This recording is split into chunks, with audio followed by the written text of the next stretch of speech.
bred in Sierra Leone, but I'm currently living my life and working in United Kingdom. And I've got two lovely daughters, and I'm a football fan. I'm a sports fan. I'm supporting Arsenal, but most importantly, and on top of them all, is Scrabble. How did you start playing Scrabble? I started playing a French Scrabble. That was my early secondary school days. One of my friends happens to get a French Scrabble. That's why I started. But we were playing the English dictionary, but it was a French Scrabble. But naturally, I was always good at spelling. So eventually, I started beating everyone around me.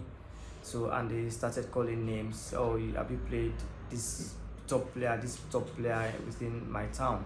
And I started going out to play Scrabble with the top players, and eventually I was one of the best in Sierra Leone even before I traveled to UK.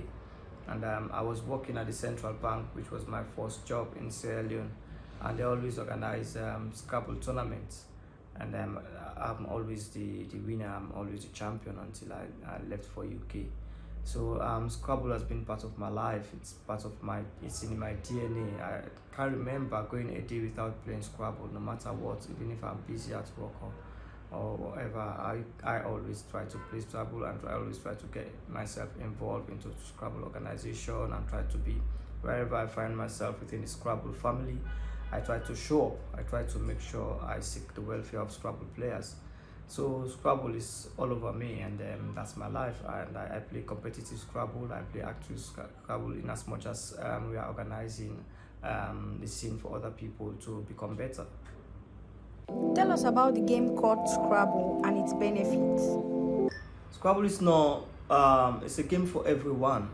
Yeah, and so it's a game that will improve your vocabulary, sharpen your spellings. And some people think Scrabble is all English, but as for me, there is more mathematics in Scrabble than English, because you count, you forecast, you see what's coming ahead of you. There's a lot of mathematics there. There's probability there. You look your game, you look at what are the probabilities of you making that scores, what are the probability of you not making that scores. So there's maths and English in Scrabble. So that's why I encourage kids to get into the game of Scrabble, because it sharpens you. I know how Scrabble have sharpened. I normally used to spell well, but with Scrabble it enables me to sharpens my way of spelling, and even my mathematics. I can offended calculate odd numbers in few seconds. So it's a very beautiful game. It's a game to involve in. It's a mind game.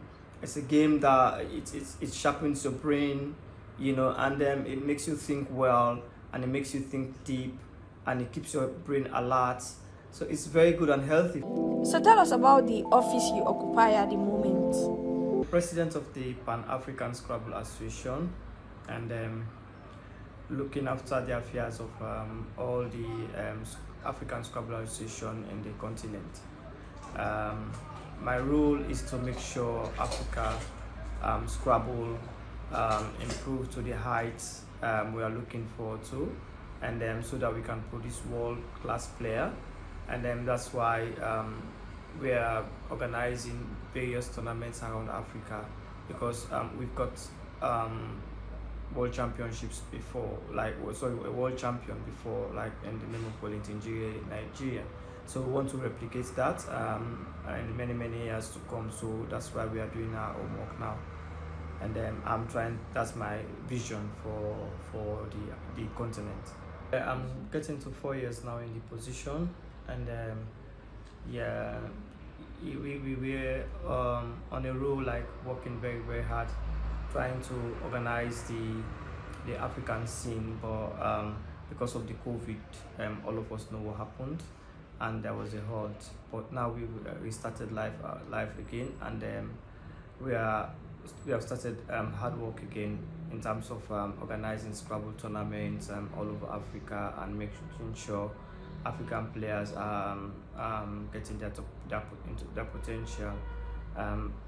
as what we are aiming for. That's why I am in this. That's why I'm a leader, because I know the passion I've got for the game, and that's why I'm trying to let kids we have more kids into the game, because the shame about the game now is the average age is going up and up and up.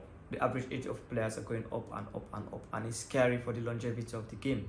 So my aim is to sort of try to suppress that trend going up, to try to reduce the average age of a Scrabble player as much as possible. So we can only do that by expanding the game, going to schools, going to universities. Like I know Nigeria, Pakistan, they have succeeded in that. Kenya, they are doing that. We in Sierra Leone, we are trying our best, and then other countries, Ghana and other nations, they are trying their best, because I try to advise them, listen, the only way sponsors will listen to us, the only way philanthropists will listen to us, if we have the numbers. If we don't have the numbers, forget it, because these people want numbers. They want to, when you do something, when they do a good stuff for you, it goes out there and their name should be publicized everywhere. So they want numbers. So if we don't get the numbers, it's difficult for us to attract non-Scrabble players to sponsor Scrabble.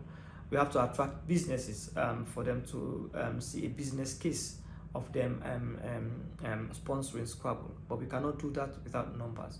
So my aim is to grow the numbers. Yes, I'm trying to push the game as much as possible for us to produce more world champions, but my ultimate goal is to try to nurture more young players as much as possible. So I'm evangelizing that. I'm passing all those messages to all these Scrabble associations within Africa. Even Ghana, I've been talking to their president that listen, we have to grow this game, and the only way is to encourage kids. We go out to the schools. The resources are not there, but there's the strategy. If you have the right strategy, you'll be able to encourage kids to play Scrabble, and kids will always love Scrabble. And once we get that number, then the rest is history. How many countries have you visited? It's a lot. I can't remember all of it, but I can remember I've traveled to. My very first travel was South Africa, Australia, Malta, various tournaments within UK, Ghana, Kenya. I can't remember all of it, but it's a lot. I'm all over the place. One thing I can boast of that I can go anywhere in the world, and one phone call, that I've got friends and Scrabble players all over the world, and that's the beauty of the game. And it's when you're within that Scrabble family, you don't want it to end. You just want the everything, the connection, to continue, endless. It's really, really beautiful. And for me, I'm a very busy man. I'm very busy with my work. I'm very busy with other stuff, but it serves as a distraction, on my daily life. So coming here, like going back, it's like a refresher for me. So it's really, really nice. I really enjoy Scrabble and traveling around playing Scrabble, and which I used to switch off from my daily life problems.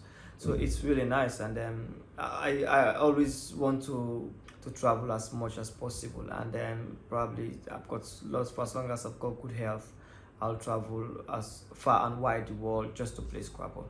What do you do in your leisure time? Nowadays, I sort of enjoy my quiet life, playing my online Scrabble, watching football, and all this kind of thing. And I watch various sports. I'm a tennis fan as well. Watch various tournaments like Wimbledon. I can watch different other sports. Like I'm a volleyball player as well. I used to play volleyball as well. So I love watching volleyball as well. Love watching snooker. So I'm the kind of person. I'm just kind of that kind of sportive person.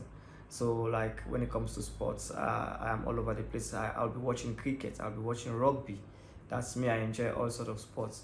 But on top of them all is Scrabble. Scrabble is my daily life. Whosoever knows me at work, my family, friends, everyone know you can't joke with my Scrabble. How do one locate a club in their different countries or states? Those of us that are watching this interesting video, if you're in Sierra Leone, there's a National Scrabble Association of Sierra Leone. and you can find them somewhere around Victoria Park. And if you go there, ask for the National Scrabble Association of Sierra Leone, you'll be able to find them. If you are in Nigeria, there is Chief Toke Aka in Abuja. Yeah, you'll be able to find it. Been in this game for well over 20 years, and he knows the business more than us. And if you are in Ghana, you can find Mr. Aruna, the president of the Scrabble Association of Ghana, and he is the president. And there is Charles Chekemensin. He's one of their top players, and there is Stanley. If you can find these guys, they'll be able to assist you in the game. They are very good at the game, and they'll be able to nurture you into the game. If you're in Liberia, there is Malek there is Lester, Morris in Liberia. You can find these guys. I don't have their numbers on top of my head, but you can find them, and they are running the National Scrabble Association of Liberia. And if you are in the Gambia, and you can find Dr. Abba Haidara, and he is leading the Gambian contingent in the Gambian Scrabble Association Federation. And if you find yourself in somewhere in South Africa, there's a National Scrabble Association of in South Africa, and even in Kenya there's Mohema, and there's Mohema in Kenya, Nairobi. So if you're watching this video and unfortunately I've not been able to mention the country you're from, just make a comment underneath video, and make sure you subscribe to this video and follow up this video. We need more subscribers into this video. We need more, because it's a very unique YouTube channel, and it's all about Scrabble. There's a very lovely lady, Chiamaka, that's running it. She's doing very well. She's been very sacrificial with this one, and she's doing very well. So we need your likes. We need you to subscribe to this, and you need to be following this channel, and it's gonna only get better. Scrabble wins.